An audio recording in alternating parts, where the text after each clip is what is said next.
For centuries, the Galactic Concord had considered Earth a backwater world, rich in culture, perhaps, but militarily insignificant. The empires of the galaxy had long played their power games, with fleets of dreadnoughts, energy-based superweapons, and AI-commanded legions spanning star systems. Humanity, new to the interstellar stage, had been largely ignored, until the Battle of Dranthus Prime. The Threxian hegemony had accused Earth of interfering in a colonial dispute on the edge of neutral space. In reality, it was a pretext, an excuse to flex muscle and annex the resource-rich planet of Altair 7, a human settlement. Earth, still considered unproven, was assumed to fold. Ambassador Tarek Valen of Earth had warned them. In the Galactic Council chamber, his words had echoed with icy precision. You have mistaken patience for weakness. You have mistaken silence for fear. But you will not mistake our response. The Council had scoffed. Empires chuckled behind their ornate robes. The Threxian fleet, 800 ships strong, was dispatched to Altair 7. 3 days later, contact was lost.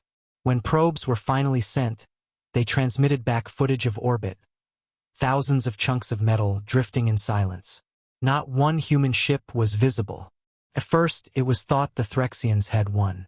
But then came the message, broadcast on open galactic channels. This is Commander Aisha Wren of the Earth Defense Forces. Your fleet violated our territory. You won't get another warning. The footage that accompanied the message was decrypted by every intelligence agency in the galaxy. It showed the EDF Revenant, a massive stealth warship the size of a moon, until now thought to be myth. Coated in adaptive nanofiber, it remained invisible to almost all forms of detection. Its weapons weren't traditional plasma cannons or railguns, they were gravitic lances, capable of bending space and crushing ships without a trace. No energy flare, no warning, just destruction. The Revenant hadn't fought the Threxian fleet. It had hunted it. Each Threxian ship had been isolated and destroyed in less than 4 seconds. An entire fleet gone before a single distress signal could be sent. The galaxy panicked. Within days, the Vokari Dominion began reevaluating their military alliances. The ZYYTH Collective withdrew its spy probes from Earth's orbit. And the Ulari regime, who had long held Earth in contempt, sent envoys with apologies and offers of peaceful cooperation. The galactic empires began to ask, what else were the humans hiding? Because the Revenant was not alone. Earth had not wasted centuries in open warfare like other species. It had prepared in silence.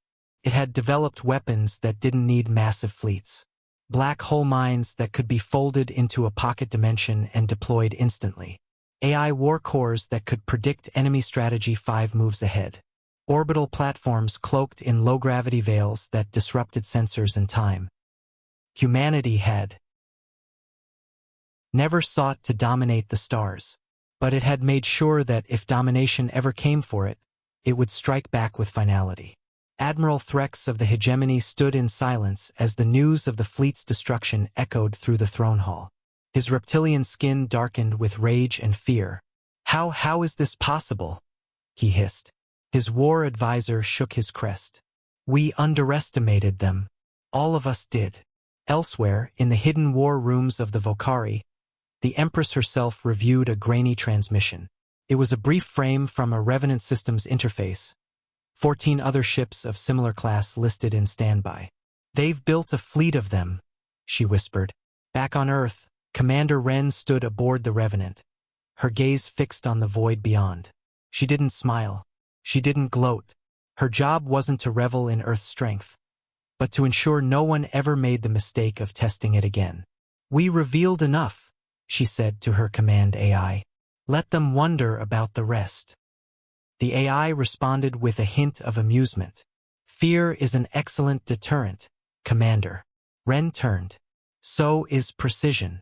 In the following weeks, diplomatic requests flooded Earth. Treaties once denied were now hastily signed. Trade agreements long stalled suddenly moved forward with overwhelming support.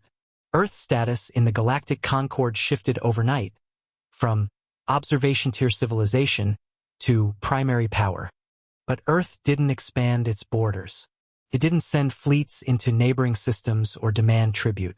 Instead, it returned to quiet observation, its warships vanishing once again into the black. That terrified the empires even more, because now they knew, the moment humans chose to show power, empires collapsed. And no one knew when they'd choose to show it again.